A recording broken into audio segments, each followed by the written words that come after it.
우리 기도하시겠습니다. 살아계신 생명의 하나님, 오늘도 우리에게 복 주사 할 일 많은 이 땅에 아직 머물게 하시고 주의 영광을 찬미하는 찬미의 제사를 드릴 수 있도록 은혜 주신 것을 감사합니다. 오늘 특별히 어머니 주일을 맞이해서 저희들이 우리에게 어버이를 주신 하나님의 은혜를 생각하며 오늘까지 여기까지 우리가 존재하도록 우리를 돌보시고 길러주신 부모님들의 사랑과 은혜를 기억하며 주 앞에 감사드리는 하루 온종일의 예배가 되게 축복하여 주옵소서. 이 시간 말씀을 받을 때에 하나님의 성령의 능력이 깨닫는 은총을 베풀어 주옵소서. 예수님의 이름으로 기도합니다. 아멘. 로마서 2장 12절 말씀 한 구절 찾아주시겠습니다. 로마서 2장 12절입니다. 오늘도 로마서를 계속해서 저희들이 공부할 텐데 유죄론, 죄악론의 첫 번째 시간으로 이방인의 죄에 대해서 공부하는 시간입니다. 로마서 2장 12절입니다. 한 목소리로 같이 읽어주시겠습니다. 무릇 율법 없이 범죄한 자는 또한 율법 없이 망하고 무릇 율법이 있고 범죄한 자는 율법으로 말미암아 심판을 받으리라. 아멘. 여기 12절은 이방인의 죄, 그리고 하반절에는 유대인의 죄, 죄의 값인 사망. 이방인이, 율법이 없는 이방인이 범죄하면 심판을 하나님의 받게 되고, 그리고 율법이 있는 유대인이라 할지라도 그 율법을 지키지 아니하면, 완전하게 지키지 아니하면 율법으로 말미암아 심판을 받게 된다. 이런 말씀이 로마서 2장 12절입니다. 로마서는 사도 바울이 살고 있었던 1세기 때 로마 제국의 수도이며 당시 세계의 수도라고 불리워지던 로마에 세워진, 로마에 있는 로마 교회 성도들에게 보낸 서신, 곧 편지가 로마서입니다. 우리가 그동안 서론에서 여러 번 말씀드린 대로 로마서를 가리켜 성경의 핵이라고 부르기도 합니다. 로마서는 기독교의 본질적인 진리를 가장 완전하고 상세하게 기록한 복음의 핵심 정리이고, 그리고 복음의 선언서라고 알려져 있습니다. 이제 사도 바울은 로마서 1장 1절을 통해서 로마서 1장 1절부터 15절까지 자기 소개와 인사를 마치고 이제 본론으로 들어가기에 앞서서 로마서 전체를 꿰뚫고 있는 이 복음의 핵심 주제를 로마서 1장 16절과 17절에 부각시킨 것을 저희들이 지난 시간에 공부했습니다. 내가 복음을 부끄러워하지 아니하노니 이 복음은 모든 믿는 자에게 주시는, 구원을 주시는 하나님의 능력이 됨이라. 첫째는 유대인에게요, 또한 헬라인에게로라. 복음에는 하나님의 의가 나타나서 믿음으로 믿음에 이르게 하나니 기록된 바 오직 의인은 믿음으로 말미암아 살리라 함과 같으니라.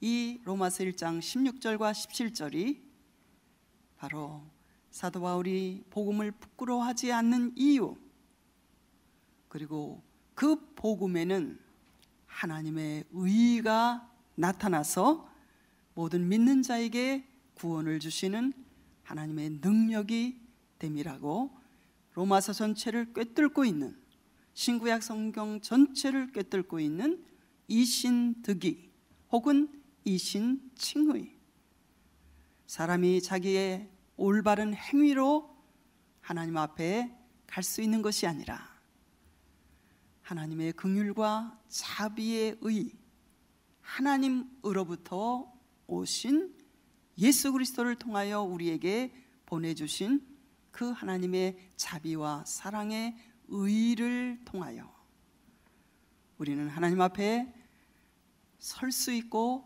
나아갈 수 있게 됩니다.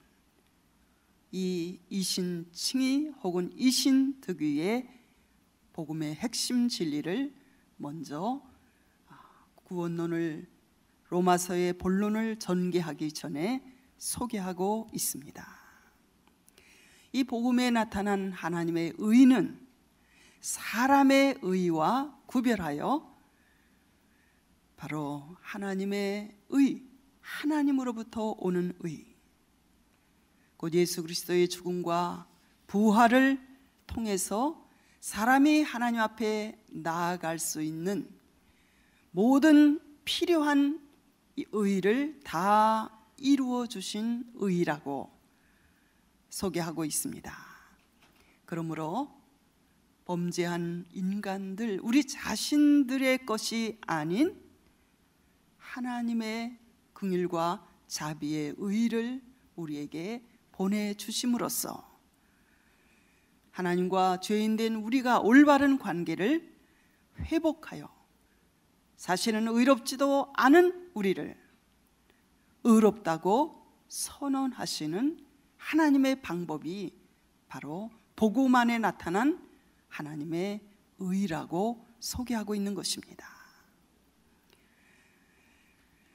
이제 다시 한번 오늘 유죄론에 들어가기에 앞서서 로마서의 네 부분으로 구성된 내용을 먼저 다시 한번 소개해드리고 유죄론으로 들어가도록 하겠습니다.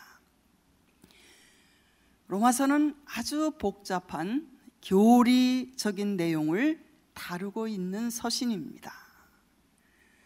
그러나 로마서를 자세히 우리가 공부하면서 살펴보면 매우 조직적으로 잘 짜여져 있는 그러한 서신이라는 것을 발견하게 됩니다. 이 서신의 개요에 대한 지식을 갖고 있으면 로마서를 이해하는 데 훨씬 도움이 될 것입니다. 제가 그러했거든요. 이 로마서 개요에 대한 지식이 없었을 때는 너무 로마서가 난해하고 너무 복잡하고 이 로마서를 어떻게 해석해야 될지 갈피를 잡을 수가 없더라고요. 근데 로마서에 대한 이 개요를 제가 지난번에 소개드린 대로 저에게 성경을 가르쳐 주신 우리 홍신균 목사님의 도움을 통해서 제가 이것을 배우고 나니까 마치 어두운 방에 불이 확 켜진 것처럼 이것이 로마서고 이것이 성경이로구나, 이것이 복음이로구나, 이것이 깨달아지는 은혜가 저에게 있었는데 여러분에게도 그러한 은혜가 더욱 밝게 비추어 주시기를 바라는 것입니다. 로마서는 크게 나누면 두 부분으로 되어 있다고 말씀을 드렸죠. 첫 번째가 교리편, 로마서 1장으로부터 8장까지, 그리고 그 다음 실천편, 믿음으로 의롭다함을 받아 구원 얻은 사람, 이제 하나님의 자녀로 어떻게 살아야 하나, 어떤 생활을 하여야 하나, 실천편이 로마서 9장으로부터 16장까지, 로마서는 이렇게 두 부분으로 나눌 수 있습니다. 그리고 로마서 전체는 크게 네 부분으로 네 개의 주제로 구성이 되어 있다는 것을 말씀드렸습니다. 첫째, 유죄론, 죄론입니다. 죄악론. 모든 인류에게 복음이 곧 하나님의 의가 필요한 까닭을 설명해 주시는 것이 죄악론, 곧 유죄, 죄가 있다는 그러한 유죄론입니다. 이것이 로마서 1장 18절로부터 3장 20절까지 석 장에 걸쳐서 이방인의 죄와 유대인의 죄와 전 인류의 죄악을 서술해 주시고 있습니다. 두 번째가 구원론입니다.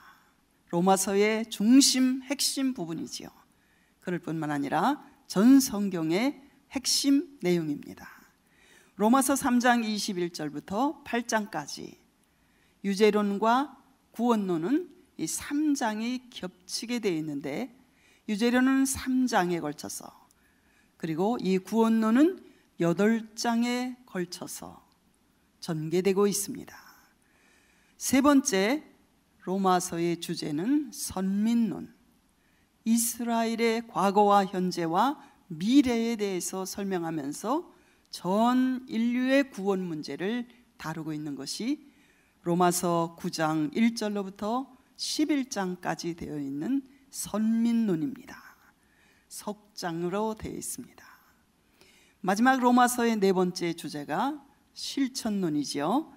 로마서 12장 1절로부터 16장까지 5장에 걸쳐서 구원받은 그리스도인의 교회 안에서의 성도의 올바른 삶, 그리고 사회에 대해서, 가정에 대해서, 이웃에 대해서 우리는 어떻게 사는 것이 하나님을 기쁘시게 하며 구원받은 성도로서의 올바른 삶을 살 수 있는가에 대해서 우리에게 말씀해 주시고 있는 내용입니다. 오늘 저는 첫 번째 로마서의 주제인 죄악론, 곧 유죄론, 로마서 1장 18절로부터 3장 20절까지의 내용인데, 이 말씀을 중심으로 해서 저희들이 말씀을 함께 나누기를 원합니다. 이 유죄론은 모든 인류에게 하나님의 의가 필요한 까닭을 우리에게 논리적으로 설명해 주시고 있습니다. 인간은 누구나 죄에 빠진 자신의 비참한 상태를 깨닫게 될 때 비로소 구원에 대하여 진지한 관심을 갖게 됩니다. 자기 자신의 무익함, 무능력함, 그리고 내가 아무리 깨끗하게 의롭게 살려고 해도 그렇게 살 수 없는, 그렇게 살지 못하는 죄인임을 자각하고 자기 자신에 대해서 깊이 절망하는 데서부터 예수 그리스도 곧 구원자를 필요로 하게 됩니다. 구원의 시작은 자기 자신에 대한 깊은 절망으로부터 시작됩니다. 자신에 대한 죄에 대한 자각이 없는 사람은 예수 그리스도 구원자를 절대로 필요로 하지 않기 때문입니다. 그래서 사도 바울은 로마서의 가장 중심적인 구원론을 전개하기에 앞서서 먼저 인류의 비참한 타락상, 도대체 우리가 어떤 죄악을 범하면서 이방인은 살고 있는가? 그렇다면 유대인은 어떤 사람들인가? 유대인이 짓는 죄는 어떤 죄인가? 그러므로 전 인류가 하나님 앞에 죄인이라는 사실을 적나라하게 폭로함으로써 인간에게 구원이 필요하다는 사실을, 하나님의 의가 나타나야만 했었다는 사실을 강력하게 강조해서 드러내고 있는 것이 이 죄악론인 것입니다. 유대인이나 이방인이나 하나님과 올바른 관계를, 그래서 하나님 앞에 나아갈 수 있기 위해서는 의를 필요로 합니다. 깨끗함, 죄 없음.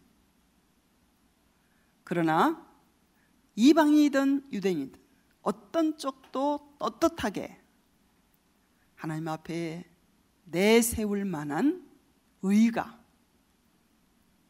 모든 사람에게 전혀 없다는 것입니다. 모든 사람들이 하나님과의 관계에 있어서 올바른 상태에 놓여져 있지 않다는 것입니다. 그러므로 우리는 믿음의 의, 곧 칭의, 하나님 앞에 긍휼과 자비를 통하여 예수 그리스도를 통하여 의롭다 하심을 얻는 이 믿음의 의가 있든지, 아니면 우리 자신의 완벽한 완전한 행위의 의를 통해서 하나님 앞에 의롭다함을 얻어야 되는데, 바로 우리의 도덕적인 삶, 윤리적인 삶, 행위의 의를 통해서는 하나님 앞에 의롭다함을 얻는 것이 전혀 불가능하다는 사실을 이 유죄론에서 밝히고 있는 것입니다. 왜 사도 바울이 모든 인류의 죄악을 이렇게 강력하게, 적나라하게 폭로하고 있을까요? 그것은 오직 하나님의 의의 방법이 나타나야만 할 필요성을 강조하기 위해서, 오직 믿음을 통해서만, 예수 그리스도의 우리를 위하여 죽으심과 살으심, 그 방법을 통해서만 우리가 의롭다 하심을 얻는 것이 가능하다는 결론을 내리기 위해서 먼저 구원론을 전개하기에 앞서서 인간의 죄악론을 여기에 증거하고 있는 것입니다. 유죄론은 인류 전체가 도덕적으로 완전히 파괴되어 있기 때문에 하나님의 법정에서 도저히 심판을 면할 수 없게 되었고, 오직 하나님의 긍휼과 자비와 용서를 받지 아니하면 모든 인류는 모두 죽을 수밖에 없다는 사실을 우리에게 보여주고 있는 것입니다. 자, 먼저 인간의 죄에 대한 지적을 이방인의 죄로부터 시작하고 있습니다. 먼저 이방인의 죄가 로마서 1장 18절로부터 30절까지인데, 이것을 우리 한번 찾아보시기 바랍니다. 로마서 1장 18절로부터 25절까지, 이것이 이방인의 죄에 대한 지적이 여기에 기록되어 있습니다. 같이 읽으시겠습니다. 하나님의 진노가 불의로 진리를 막는 사람들의 모든 경건하지 않음과 불의에 대하여 하늘로부터 나타나나니, 이는 하나님을 알만한 것이 그들 속에 보임이라. 하나님께서 이를 그들에게 보이셨느니라. 창세로부터 그의 보이지 아니하는 것들, 곧 그의 영원하신 능력과 신성이 그가 만드신 만물에 분명히 보여 알려졌나니, 그러므로 그들이 핑계하지 못할지니라. 하나님을 알되 하나님을 영화롭게도 아니하며 감사하지도 아니하며 오히려 그 생각이 허망하여지며 미련한 마음이 어두워졌나니, 스스로 지혜 있다 하나 어리석게 되어 썩어지지 아니하는 하나님의 영광을 썩어질 사랑과 새와 짐승과 기어다니는 동물 모양의 우상으로 바꾸었느니라. 그러므로 하나님께서 그들을 마음의 정욕대로 더러움에 내버려 두사 그들의 몸을 서로 욕되게 하게 하셨으니, 이는 그들이 하나님의 진리를 거짓 것으로 바꾸어 피조물을 조물주보다 더 경배하고 섬김이라. 주는 곧 영원히 찬송할 이시로다. 아멘. 로마서 1장 18절부터 25절까지는 이방인의 죄를 크게 나누어서 두 가지로 우리에게 폭로하고 있습니다. 첫째는 종교적인 죄입니다. 곧 우상 숭배의 죄이죠. 이방인의 두 번째 대표적인 죄가 도덕적인 죄입니다.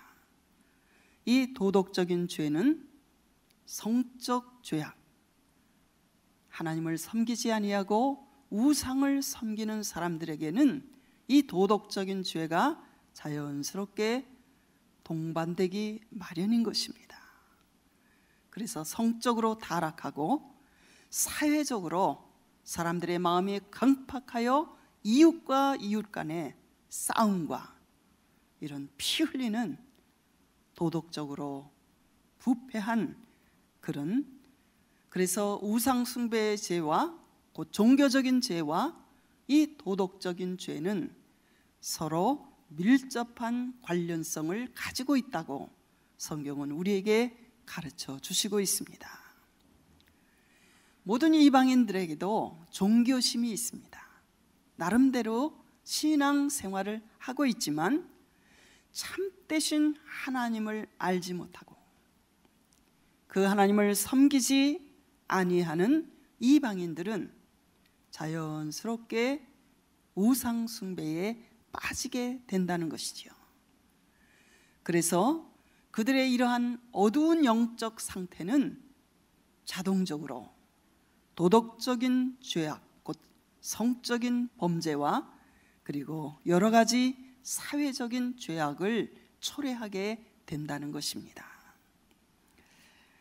하나님을 떠난 자연 그대로의 인간의 실존적인 모습을 사도 바울은 이렇게 표현하시고 있습니다.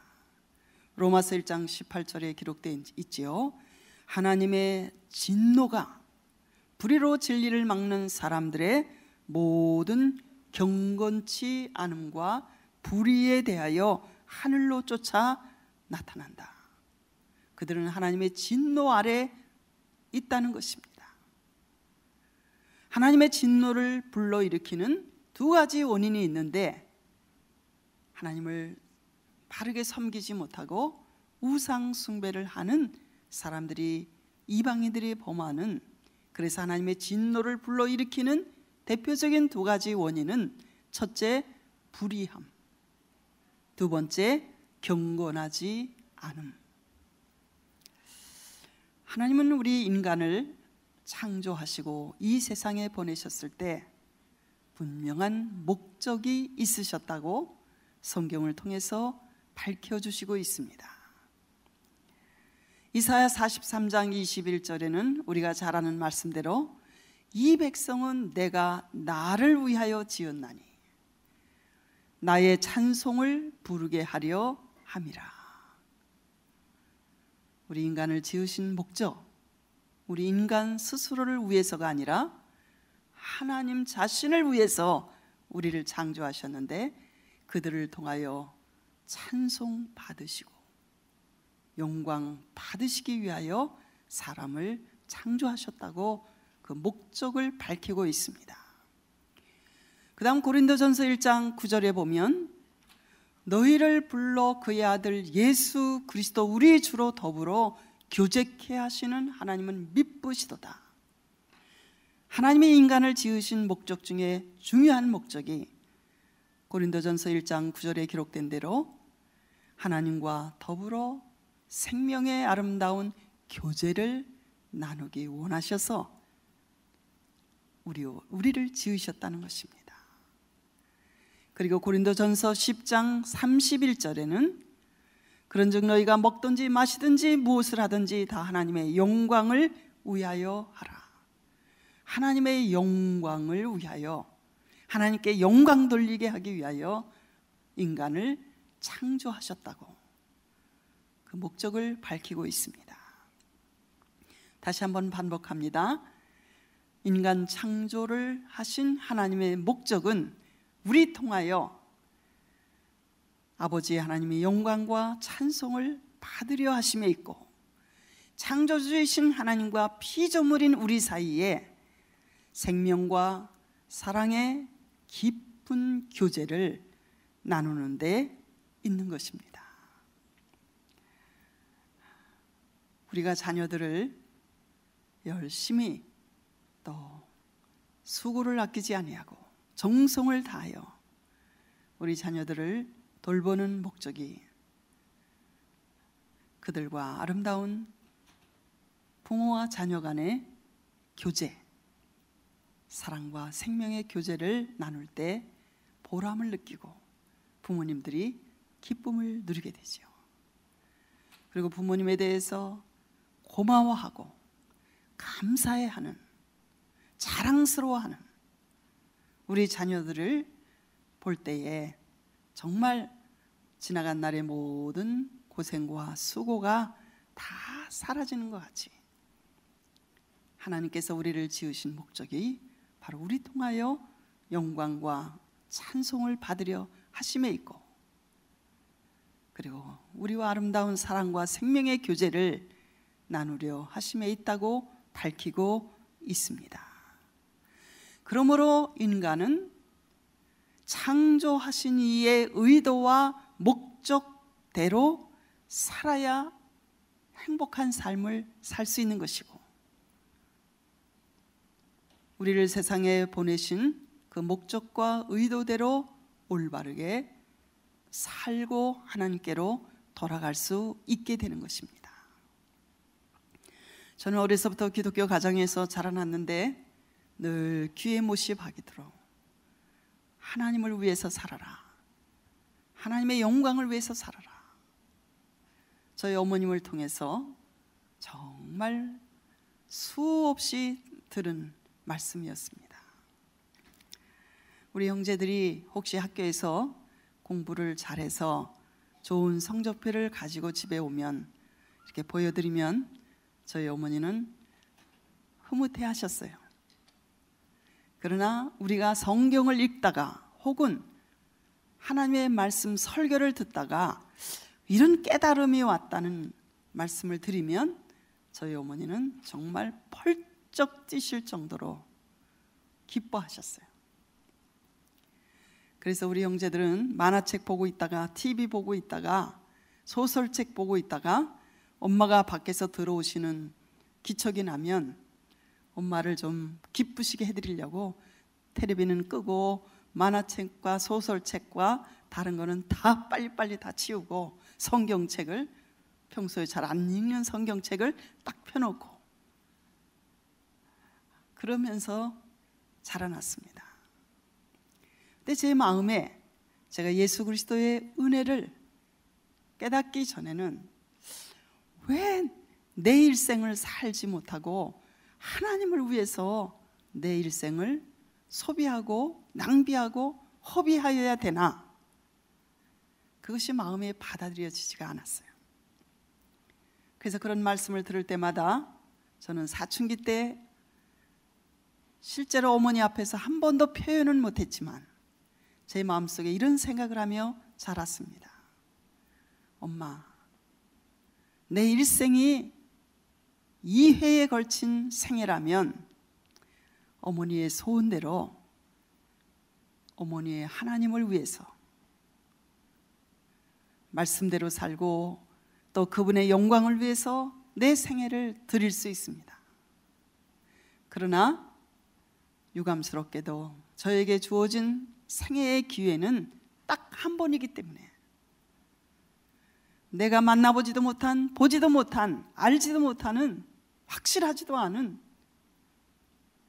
기독교의 하나님을 위해서 내 유일한 일생을, 단 한 번의 기회밖에 주어지지 않는 내 생애를 나는 낭비하고 그렇게 소비할 수 없습니다. 죄송합니다. 저는 마음에 이런 생각을 하며 자라났습니다. 그러다가 이제 성경을 통해서 제게 찾아오신 하나님의 말씀을 통하여 예수 그리스도의 십자가의 은총과 은혜를 깨닫고 나니까 아마 이런 예화가 깨달아지더라고요. 시계를 만드는 사람이 시계를 아주 정교하게 만들었습니다.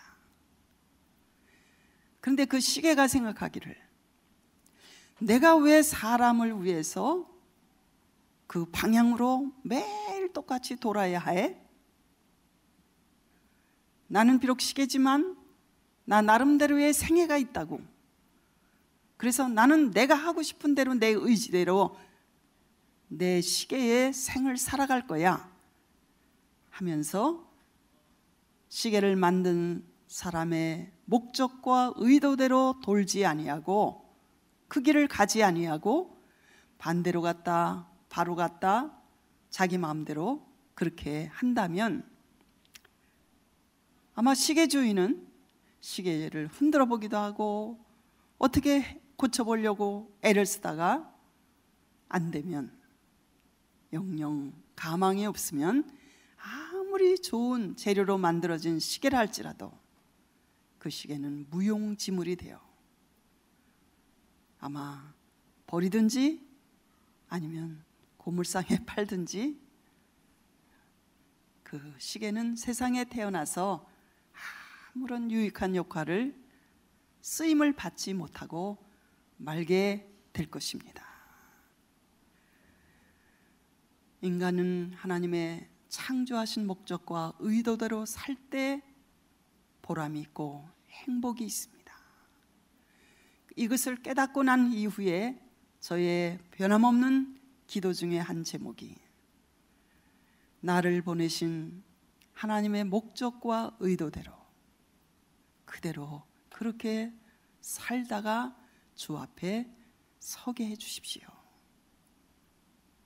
하나님께 영광을 돌리고 찬송을 돌리고 하나님과 사랑과 생명의 교제를 나누며 나를 세상에 지으신 그 목적과 의도대로 그렇게 살려고 애를 쓰다가 주 앞에 설 때 제가 잘은 못했지만, 충분하지는 못하지만, 그러나 그 길을 걸어가려고, 그대로 살아드리려고 애를 쓰다가 그냥 돌아왔습니다.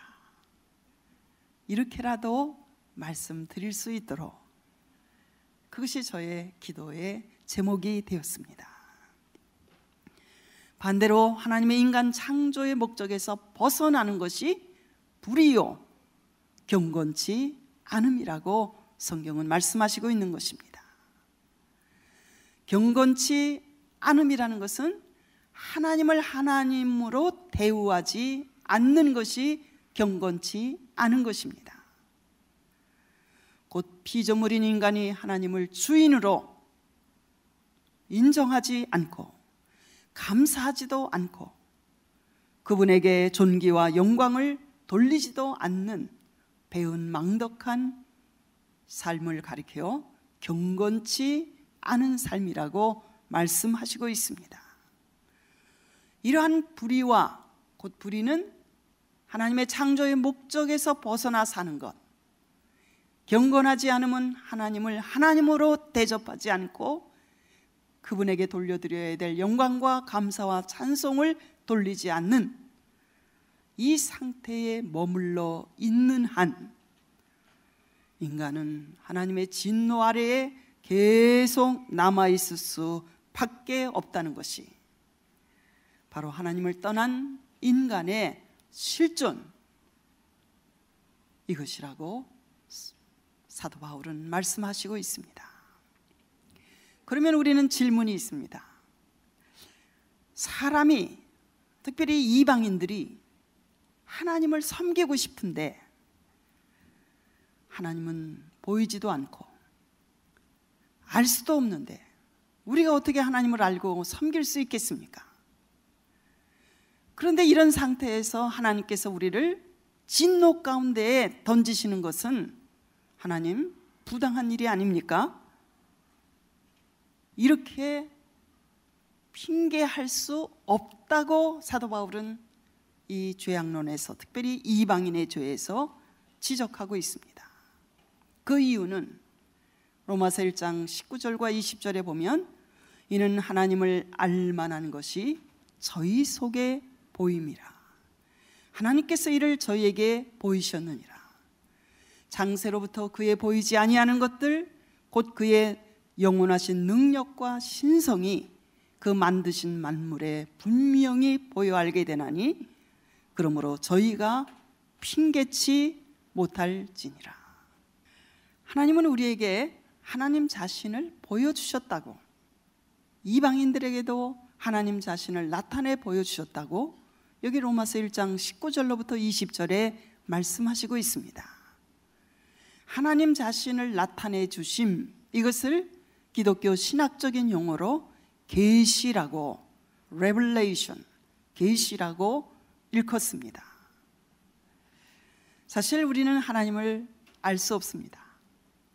하나님의 그 무한하신 길이와 넓이와 깊이를, 높이를 인간이 완전하게 측량한다는 것은 불가능합니다. 그래서 욥기서 11장 9절에는 내가 하나님의 오묘를 어찌 능히 측량하며 전능자를 어찌 능히 알겠느냐, 이렇게 욥기서 11장 9절에 말씀하셨습니다. 그러나 감사하게도 하나님께서는 하나님 자신에 대한 지식을, 하나님을 알 수 있도록 인간이 하나님 앞에 하나님을 알고 섬기기에 충분하도록 자신을 나타내 주셨는데, 그 하나님의 자기 계시를 통해서 하나님을 알게 하시고 우리와 더불어 교제와 사랑과 예배와 찬송을 받으시게 하신 것입니다.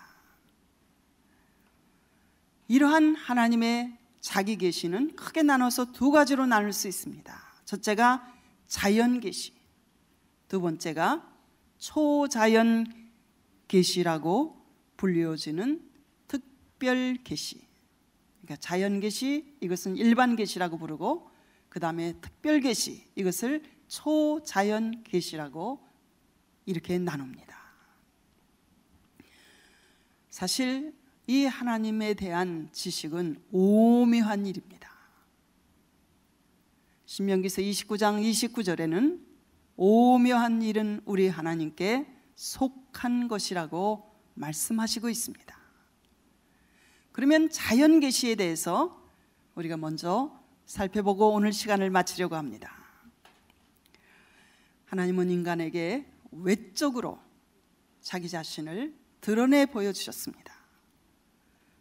그 외적으로 드러내신 자연 계시는 하나님께서 창조하신 이 모든 피조물의 세계, 자연을 통해서, 그리고 인간의 역사를 통해서 악이 성하는 것 같아도, 악이 이기는 것 같아도 결국은 악은 패하고 망한다는 이 분명한 역사의 교훈을 통해서, 그리고 내적으로는 사람 속에 있는 양심, 본능, 이것을 통해서 하나님이 계시는 존재와 그분이 어떠한 분이심을 우리에게 밝히 알도록 계시해 주신 것입니다. 그래서 요한 칼빈이라는 신학자는 이 전 우주는 하나님을 우리에게 나타내 주는 책이고 극장이고 거울이라고 말했습니다. 작품에는 작가의 성품과 인격이 깃들어 있는 법입니다. 여러분, 요즘 봄에 꽃마다 다 피어나는 모습을, 각양 다른 모습, 각양 다른 색깔, 각양 다른 향기를 가진 모든 자연계들이 이 봄 계절에 피어나는 모습을 우리는 눈부시게 매일매일 바라보며 감탄을 하고 있지 않습니까? 이 보이는 천지 만물 속에는 보이지 않는 하나님의 능력과 신성이 분명히 보여 나타나 있기 때문에 하나님을 우리에게 알려주시고 있습니다. 하나님은 영이신 분이기 때문에 볼 수 없지만 그분이 지으신 천지 만물을 통해서 우리는 하나님을 알 수 있도록 우리에게 보여주신 것입니다. 자연 만물의 그 다양함, 조화, 질서, 그 특성, 기능, 이 모든 것들이 창조주의 존재를 우리에게 알려주고 있고, 그러므로 우리는 이 세계 안에서 날마다 하나님을 볼 수 있는 것입니다. 또한 인류의 역사를 통해서 하나님의 존재와 속성을 알게 하셨습니다. 이 세계는 하나님의 도덕적인 기초 위에 세워져 있습니다. 저는 때때로 TV에서 연속극을 볼 때마다 감탄을 하는 것이, 어떻게 저렇게 아기는 반드시 망하게 저렇게 드라마가 되어 있을까? 이게 바로 인류의 역사를 통해서 누구나에게 알게 하도록 하신 하나님이 존재하심과 그분의 속성을 우리에게 나타내 주신 것입니다. 또한 내적으로는 인간의 본능과 양심을 통해서 하나님을 알 수 있게 하셨습니다. 그래서 임마누엘 칸트라는 철학자는 말하기를 하늘에는 별이 있고 사람의 마음에는 양심이 있다고 말하였습니다. 양심은 하나님의 뜻을 아는 힘을 가지고 있어요. 양심은 선악에 대한 지식을 가지고 있는 것입니다. 하나님이 창조하신 자연계와 인류 역사와 그리고 인간의 양심은 우리로 하여금 살아계신 하나님의 존재와 능력을 우리에게 알리게 하는 것으로 가득 채워져 있기 때문에 심판날의 이방인이 우리가 어떻게 하나님을 알 수 있었겠습니까? 아무도 나에게 하나님을 알려준 사람이 없었는데 이렇게 핑계할 수 없다고 말씀하셨습니다. 우리는 이 문제에 대해서 많은 질문을 가지고 있습니다. 그 질문에 대해서 누구도 완전하게 해답을 줄 수는 없습니다. 모든 주권은 하나님께 속한 것이기 때문에 그분의 고난에 속한 것입니다.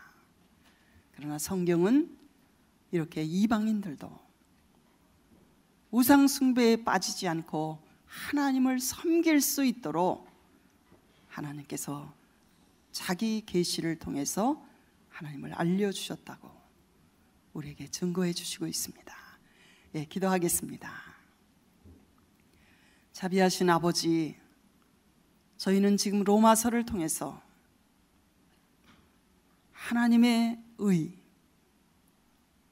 하나님의 용서와 자비와 긍휼의 의가 예수 그리스도를 통해서 우리에게 나타나야만 할 필요성에 대해서, 우리가 예수 믿고 구원받아야 할 그 필요성에 대해서 죄악론을 통하여 깊이 하나님의 말씀을 함께 공부하고 있습니다.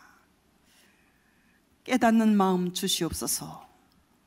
성령의 밝은 조명의 빛이 우리의 마음을 밝혀주사 말씀으로 인한 기쁨과 감격이 우리 속에 넘쳐나게 축복하여 주옵소서. 예수님의 이름으로 기도합니다. 아멘.